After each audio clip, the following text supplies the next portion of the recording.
Alright, welcome to the sleep webinar.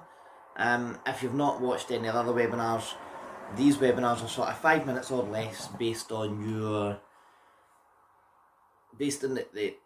the key aspects to a fitness journey. 5 minutes or less because you can keep your focus and it's done. Today obviously we're talking about sleep. You'll probably have found that you need, or you've heard you need 8 hours sleep. On average we need 8 hours sleep. Most people don't get that. You're lucky if people are getting 5. I've heard of people getting less, but 5-6 hours sleep's kind of where most people get. Now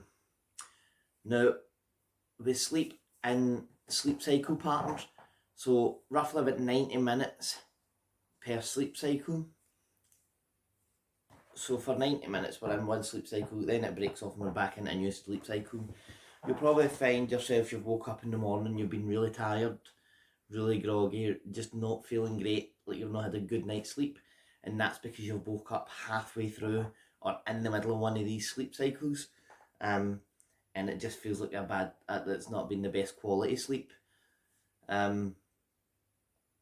So the best way to help your sleep cycles and feel refreshed when you wake up is to count back from where you need to be awake. So if you need to be up by 6:30 in the morning, so 6:30 AM, you want to be in your bed sleeping by 11 PM. So that's 7.5 hours. That's 5 sleep cycles. If you go any further than that and you go to bed at 11 and wake up 7 o'clock in the morning, you'll end up in one of the middle of them sleep cycles. 8 would be alright, 11 o'clock to 8 in the morning, that's a 9-hour sleep cycle, which is like 6 sleep cycles, which means you then end up with this good quality sleep. We want to be hitting sleep cycles, so every hour and a half we fall into a new sleep cycle. We also need to make sure that we're prepared for sleep, so trying to get rid of screens, so no TVs on right to the end of the night, no tablet screens, no phone screens.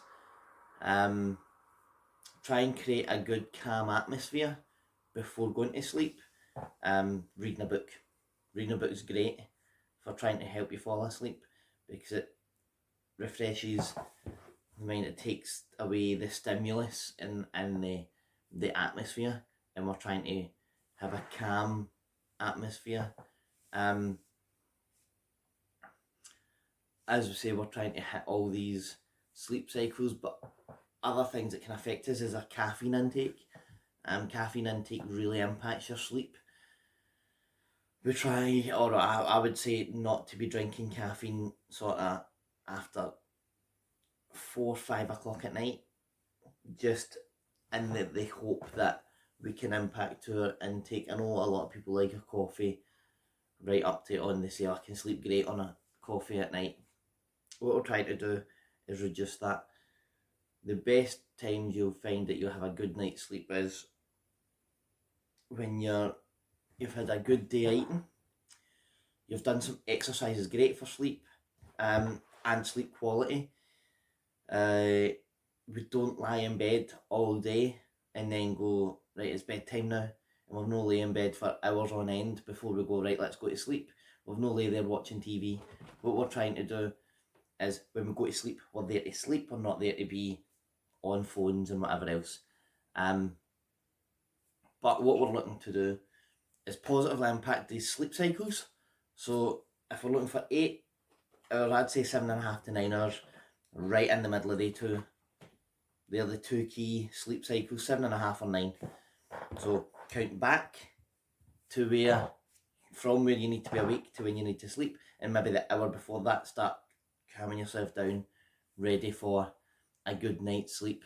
Reduce caffeine intake right up to 4-5 hours before, and when we go to bed we're there to sleep, we're not there to sit and scroll on tablets, phones, watch TV.